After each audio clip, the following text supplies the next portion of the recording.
चीर मिलन में सब सुख शांति है समाई, अविनाशी है कमाई जो तुमसे हमने पाई, यादें तुम्हारी बाबा।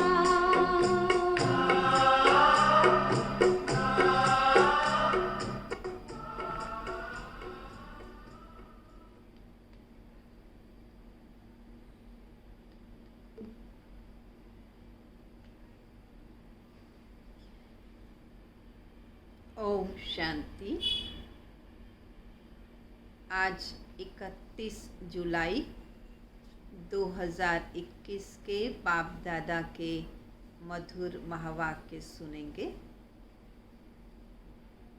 बच्चों को हमेशा याद का अटेंशन रखना है। बाप के बच्चे बने हैं, भगवान के बने हैं, तो भगवान को याद करना है।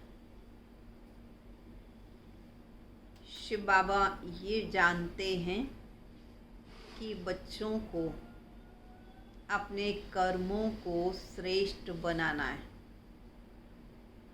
और श्रेष्ठ कर्म बनेंगे ही याद के आधार से, और जितना श्रेष्ठ कर्म करेंगे उतना हिसाब किताब चुकतू होंगे और आत्मा एकदम हल्की होकर हिसाब किताब चुकाकर वापिस घर लौट सकेगी। इसलिए अपने सारे हिसाब किताब कर्म भोग के रूप में चुकतू करने हैं, ताकि धर्मराज की सज़ा न खानी पड़े और हमारा पुनर्जन्म भी बहुत अच्छे घर में हो। क्योंकि अब जो हम कर्म करते हैं इसका फल न केवल अभी लेकिन साथ में भविष्य के रूप में भी मिलता है, और हमारे संस्कार ही हमारे साथ जाते हैं, जिन संस्कारों के आधार से अगले जन्म, अगला परिवार, अगले संबंध या साधन प्राप्त होते हैं।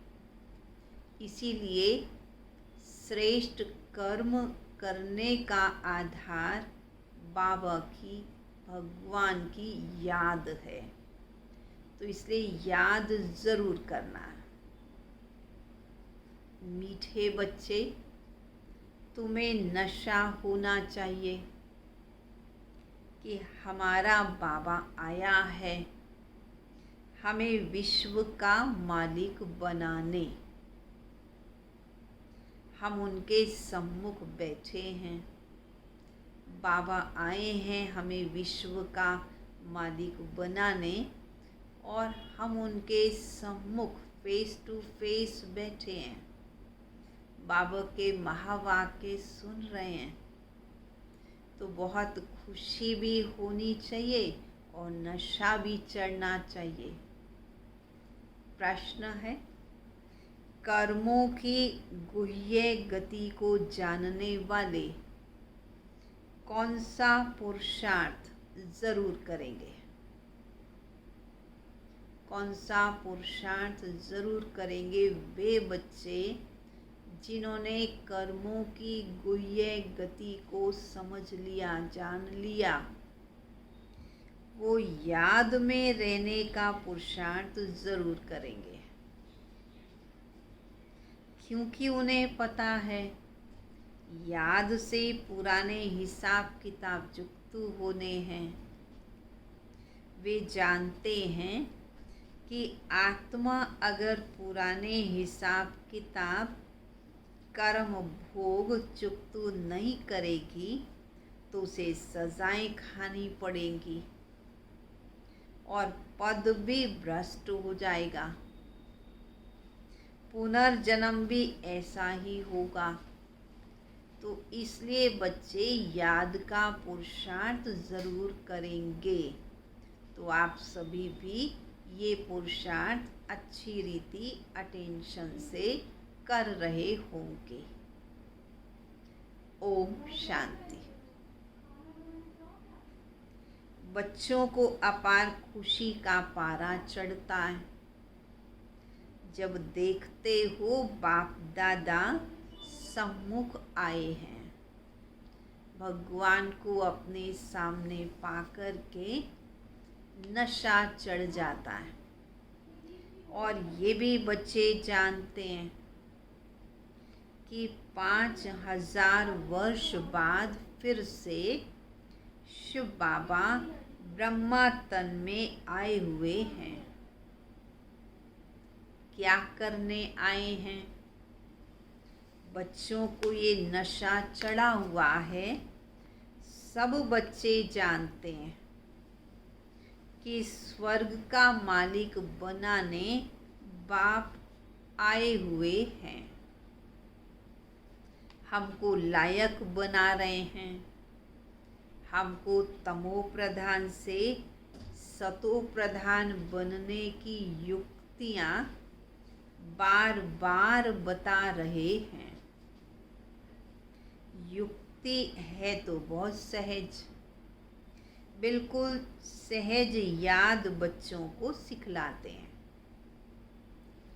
अज्ञान काल में बाप के बच्चे होते हैं तो पिता समझता है ये मेरा वारिस है। तुम भी जानते हो, इस समय बाप आकर हम बच्चों को एडॉप्ट करते हैं। यूं तो तुम सब शिव बाबा के बच्चे हो ही। आत्माएं तो शिव बाबा के बच्चे हैं ही, पर शिव बाबा ब्रह्मा द्वारा बच्चों को एडॉप्ट करते हैं। उन बच्चों को जो ब्राह्मण बनते हैं, एडॉप्शन के बाद वो ब्राह्मण बनते हैं और ब्राह्मण ही सो देवता बनने का पुरुषार्थ करते हैं। बाबा अपना कैसे बनाते हैं जो हमको सुना सकें और हम उनका सुन सकें। बाबा ने सम्मुख अपना बनाया किस लिए कि बाबा जो ज्ञान सुनाना चाहते तीनों लोकों का, तीनों कालों का, सृष्टि चक्र का, कर्मों की गुह्य गति का, तो बच्चों को कैसे ज्ञान सुनाएं। तो बाबा बच्चों को एडॉप्ट करते हैं और फिर ज्ञान सुनाते हैं। शिव बाबा इस ब्रह्मा तन से कहते हैं मैं तुम्हारा बाप हूँ, तुमको स्वर्ग का मालिक बनाता हूँ। सिर्फ तुम्हारी आत्मा जो पतित बन गई है वह ना मुक्ति में ना जीवन मुक्ति धाम में जा सकती है, क्योंकि आत्मा पतित बनी है। तुम सब एक बाप के बच्चे हो। सबको बाप की मिल्कियत लेनी है। ढेर के ढेर बच्चे हैं, वृद्धि भी होती जाती है। अभी भी इतने सारे ब्रह्मा कुमार कुमारियाँ हैं और फिर बढ़ते भी जाते हैं, एडॉप्ट करते जाते हैं। हे आत्माएं, अब तुम मेरी संतान हो तो अपने को रूह अर्थात आत्मा समझो। बाबा याद दिला रहे हैं कि तुम तो हो ही मेरे बच्चे, तो तुम अपने आप को आत्मा तो ज़रूर समझो। समझो हमको बाबा मिला है जिसको आधा कल्प याद करते थे। ये कभी भी भूलो मत। जिस बाप को हम आधा कल्प से याद कर रहे थे, भक्ति कर रहे थे, उनको पुकार रहे थे, अब वही बाप के हम सम्मुख बैठे हैं। ये बात कभी भी भूलनी नहीं चाहिए। आधा कल्प आत्मा इस शरीर द्वारा याद करती आई है। क्या कहती आई है? हे पतित पावन, हे दुख हरता सुख करता आओ। क्योंकि रावण राज्य है। भले जो अभी समझते हैं कि हम बहुत सुखी हैं, बहुत से लोग ऐसा सोचते हैं हमारे पास धन है, मिल्कियत प्रॉपर्टी है, साधन है, तो शायद हम स्वर्ग में हैं। सोचते हम तो बहुत सुखी हैं, सोचते हमको इतने पदम हैं, इतनी हमारी मिल्स हैं, कारखाने हैं। बाबा क्या बता रहे हैं? बाबा कहते बच्चे ये तो सब अल्पकाल के लिए है, ये कोई सदा रहने नहीं है। अंत में तो बहुत त्राही त्राही करने लग पड़ेंगे। भले साधन कितने भी होंगे, परंतु प्राकृतिक आपदाएं यदि आ जाएं तो क्या कर सकते हैं? फिर तो त्राही त्राही हो ही जाती है, दुख हो जाता है, दुख के पहाड़ गिरेंगे। इतनी सारी मिल्कियत सेकंड में खलास हो जाएगी। बाप से तुमको सेकंड में वर्षा मिलता है। कहते हैं तुमको सेकंड में स्वर्ग की बादशाही देता हूँ। ये पुरानी दुनिया तो खत्म हो जाएगी।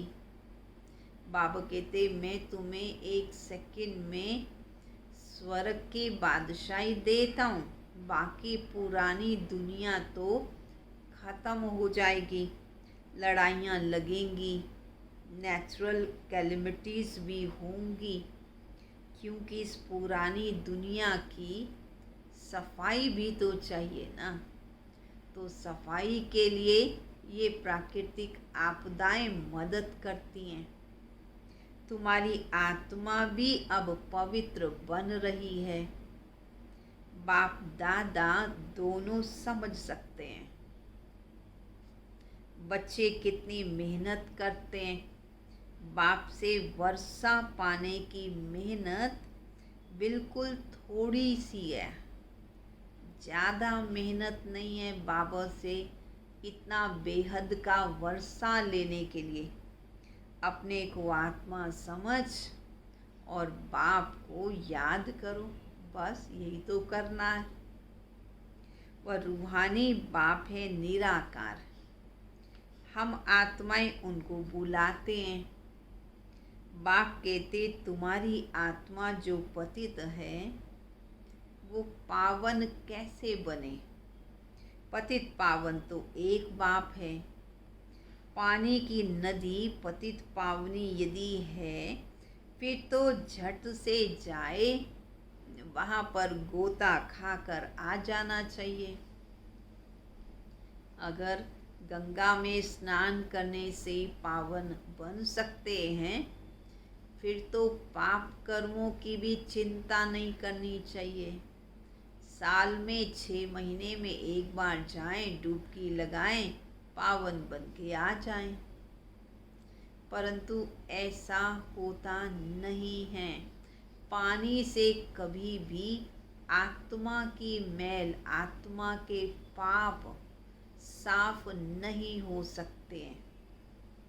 गंगा स्नान तो बहुत करते हैं, फिर भी पतित क्यों हैं? रात दिन इसी धुन में लगे रहना चाहिए कि बाप ही पतित पावन है, उनको ही याद करना है। तो तुम सब हो भक्तियाँ, सीताएं, एक शिव बाबा राम को याद करते हो, सबका रक्षक। एक राम परम पिता परमात्मा है। पतित पावन पतियों का पति भी वही है। वह जब आए तब आकर पावन बनाए। तो अब बाप कहते मेरी श्रीमत पर चल, तुमको पवित्र बनना है और किसी की मत पर नहीं चलना है। बाबा की मत पर चल के पवित्र जरूर बनना है। वो तो समझते हैं भक्ति से भगवान मिलेगा। अच्छा, फिर भगवान को बुलाते क्यों हो कि आकर हमारी रक्षा करो। भक्तों पर क्या आपदा आ गई जो भगवान रक्षक को पुकारने लगे। रक्षा तब की जाती जब कोई आपदा होती है। बाप कहते तुमने तो कितना दुर्गति को पाया है। ये है ही रौरव नर्क, सब दुखी रोगी हैं। इसलिए बाप आए हैं बच्चों की रक्षा करने, बच्चों की सद्गति करने। आज घर घर में देखो कितना दुख, कितनी अशांति, कितनी परेशानी है। दुख ही दुख है। इसलिए पुकारते बाबा हमारे दुख हरो, हमें सुख दो। भारत में सदा सुख था और अब दुख है। भारत की बात है और खंड तो है ही अलग, वो तो आते ही बाद में है। कोई 60 जन्म, कोई उनसे भी कम जन्म लेते हैं। सब तो 84 जन्म नहीं लेते हैं। 84 जन्म देवता धर्म वाले लेते हैं।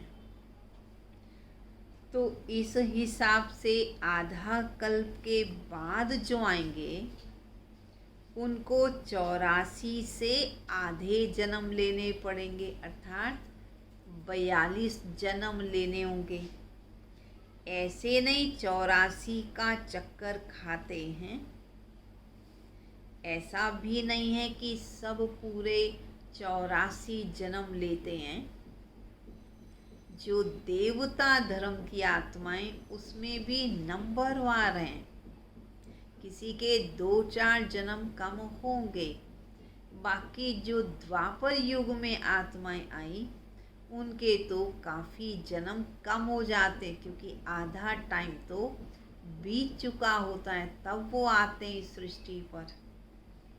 अब तुम बच्चे बाप द्वारा अविनाशी ज्ञान रत्नों से अपनी झोली भर रहे हो।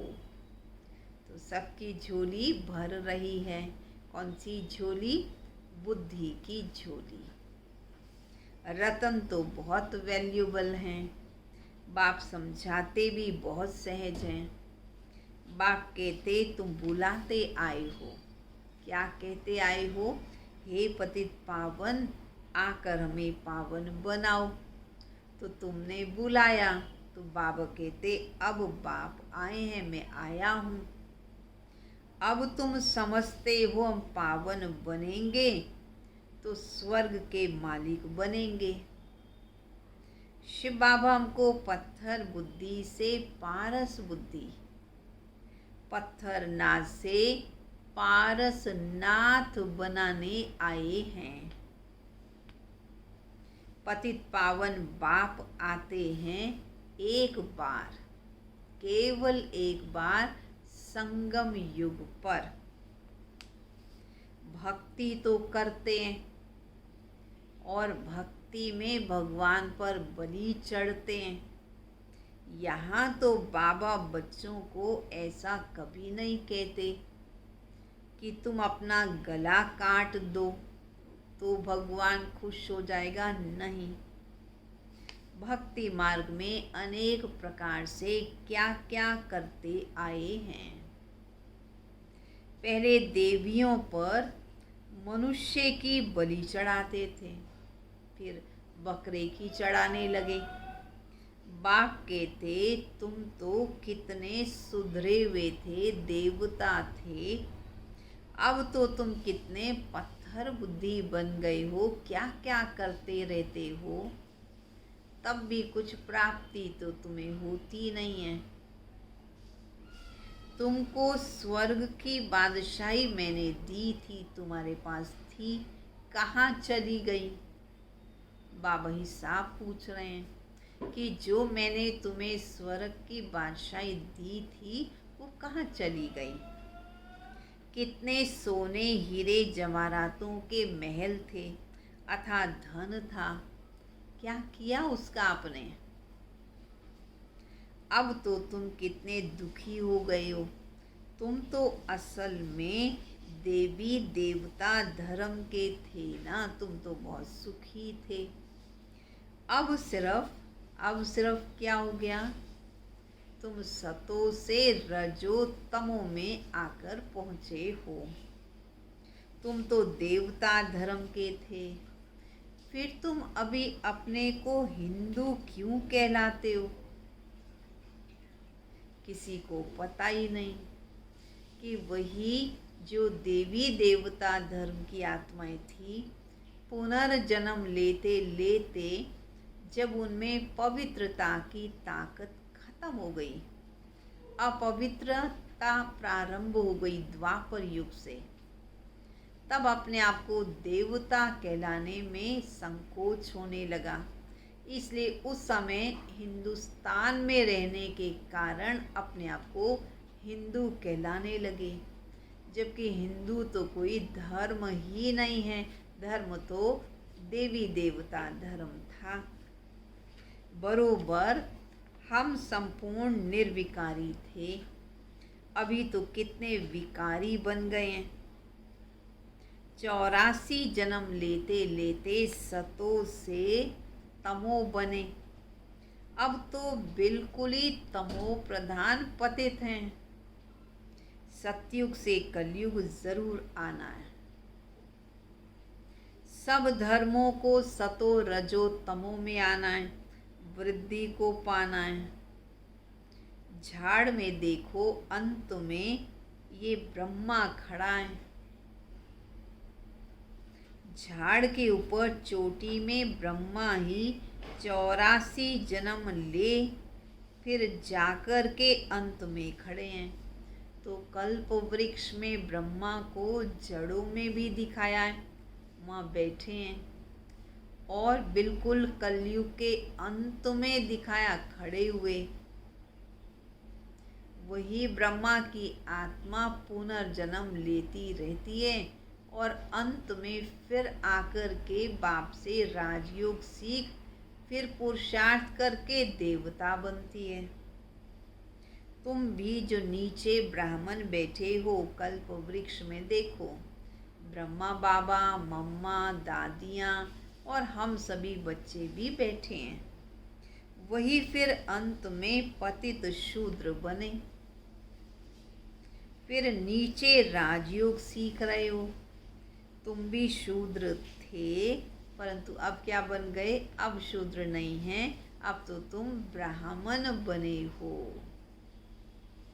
ये बड़ी समझने की बातें हैं। अभी झाड़ में बहुत अच्छी समझानी है, इसमें नॉलेज बहुत अच्छी दे सकते हैं।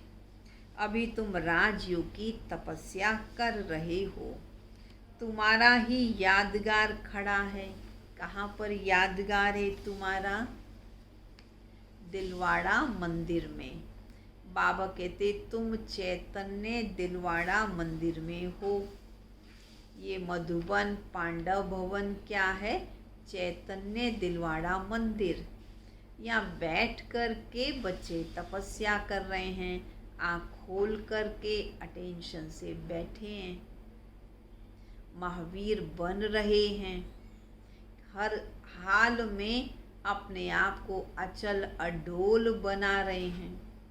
तो बाबा कहते ये है चैतन्य दिलवाड़ा मंदिर, और जो बनाया हुआ है भक्ति मार्ग का वो है जड़ दिलवाड़ा मंदिर, वो यादगार है। सतयुग में तो ये दिलवाड़ा मंदिर नहीं था। इस समय तुम अपना यादगार देखते हो, तुम प्रैक्टिकल में सच्चे सच्चे दिलवाड़ा मंदिर में चैतन्य में बैठे हो। स्वर्ग की स्थापना हो रही है, फिर स्वर्ग में आएंगे तो ये मंदिर आदि कुछ नहीं होंगे। ये मम्मा बाबा और हम बच्चे बैठे तपस्या कर रहे हैं। हूबहू ये तुम्हारा ही यादगार मंदिर है। नाम ही रखा है मधुबन चैतन्य दिलवाड़ा मंदिर। फिर जब भक्ति मार्ग शुरू होगा फिर और भी मंदिर बनाएंगे। बाप ने तुमको बहुत धनवान बनाया था तो तुम ही फिर उनका मंदिर भी बनाते हो। बाबा ने इतना धन दिया तो ज़रूर बाबा को खुश करने के लिए फिर मंदिर बनाए। शिव का मंदिर एक नहीं बनाते, सब बनाते हैं यथा योग्य यथा शक्ति। तुम जानते हो हम पूज्य थे, फिर द्वापर में पुजारी बने। शिव बाबा जो इतना साहूकार बनाते हैं, भक्ति में फिर तुम उनका मंदिर बना देते हो। इन बातों को अभी तुम जानते हो, तो अब पुरुषार्थ कर क्या करना है?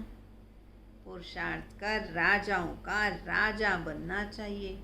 सतयुग में कहा जाता है महाराजाएं, त्रेता में कहते हैं राजा। फिर तो बाद में तो दुनिया ही पतित बन जाती, तो महाराजा भी पतित, राजाएं भी पतित। वो निर्विकारी महाराजाओं का मंदिर बना के फिर पूजते हैं। पहले पहले शिव का मंदिर बनाते हैं, फिर देवताओं का बनाते हैं, खुद ही मंदिर बनाकर पूजते हैं।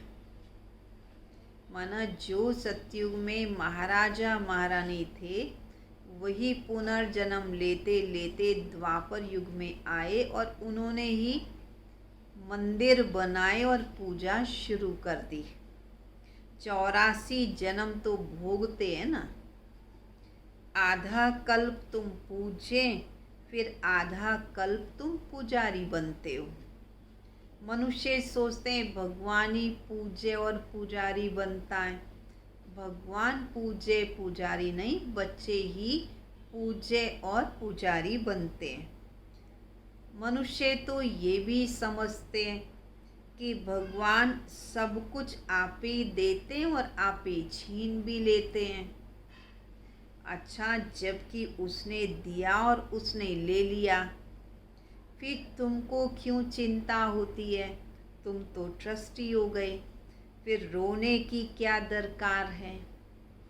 तो बाप बैठ आत्माओं को समझाते हैं। अब तुम आत्म अभिमानी बनते हो नंबर वार। कोई तो बिल्कुल बाप को याद करते ही नहीं है, देही अभिमानी रहते ही नहीं हैं। यहाँ कितना समझाया जाता, अरे तुम आत्मा हो, परमात्मा तुमको पढ़ाते हैं, उनको याद करो। आत्मा में ही संस्कार रहते हैं, आत्मा ही बैरिस्टर मजिस्ट्रेट आदि बनती है। तुम कल क्या बनोगे?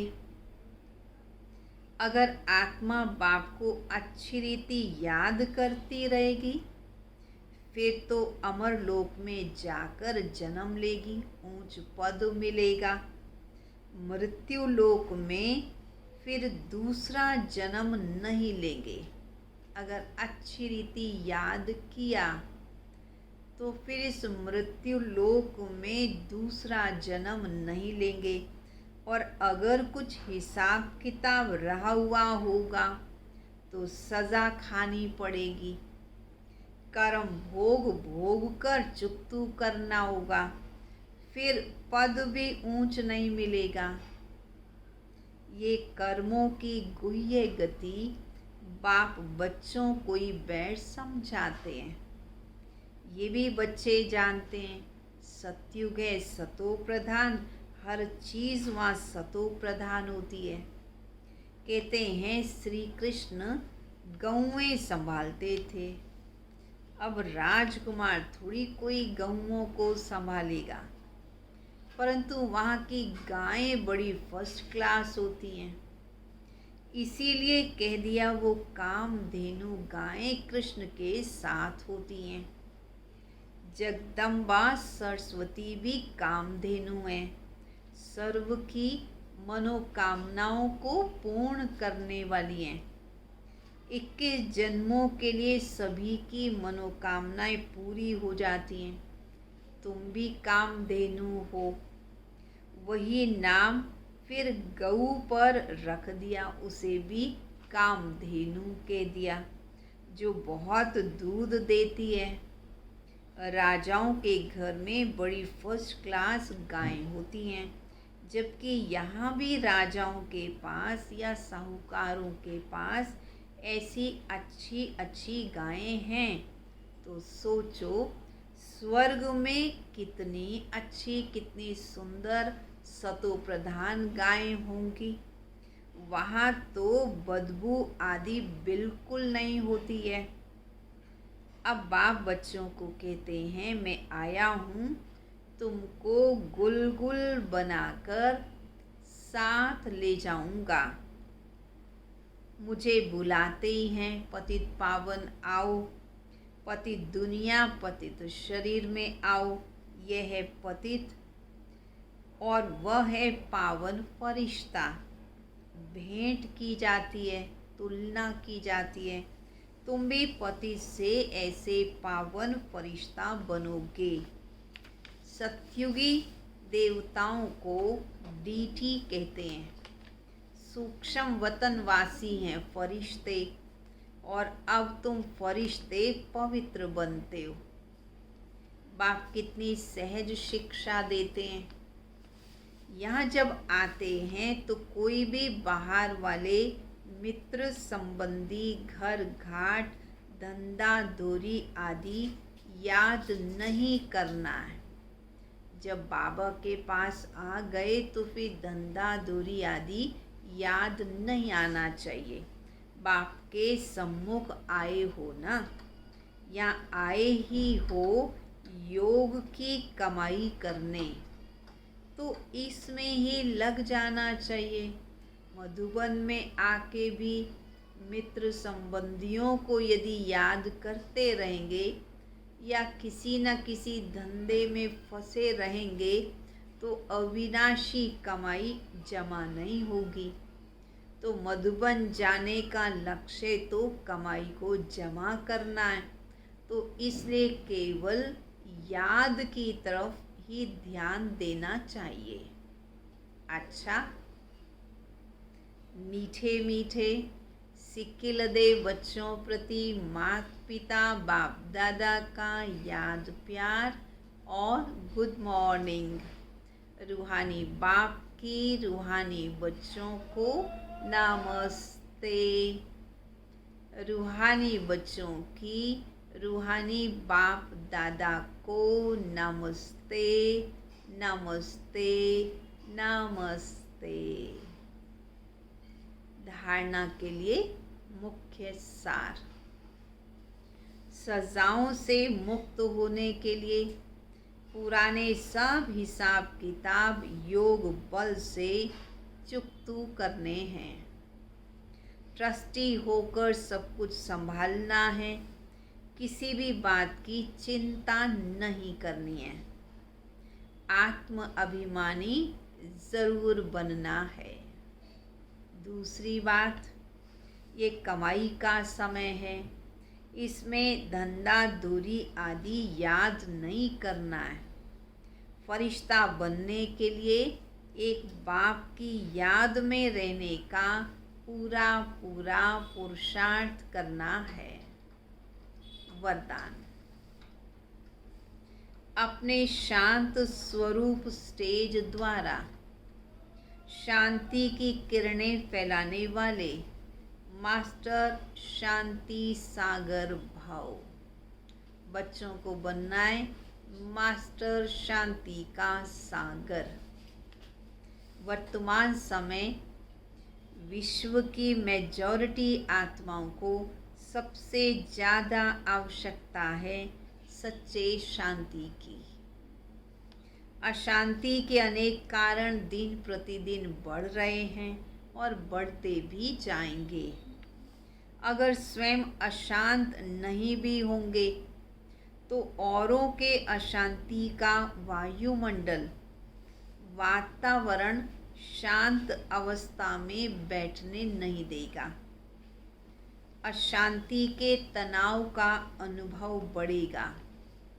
ऐसे समय पर आप मास्टर शांति के सागर बच्चे अशांति के संकल्पों को मर्ज कर विशेष शांति के वाइब्रेशंस फैलाओ। ये तुम बच्चों की जिम्मेवारी है। स्लोगन: बाप के सर्व गुणों का अनुभव करने के लिए सदा ज्ञान सूर्य के सम्मुख रहो। सूर्य के सम्मुख रहते हैं तो गर्मी और प्रकाश दोनों का अनुभव करते हैं, और ज्ञान सूर्य शिव बाबा के सम्मुख रहेंगे तो बाबा के सारे गुणों का अनुभव निरंतर करते रहेंगे। तो ज्ञान सूर्य के सम्मुख रहें। अच्छा, ओम शांति। चलेंगे सभी बाबा की याद में।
लेकर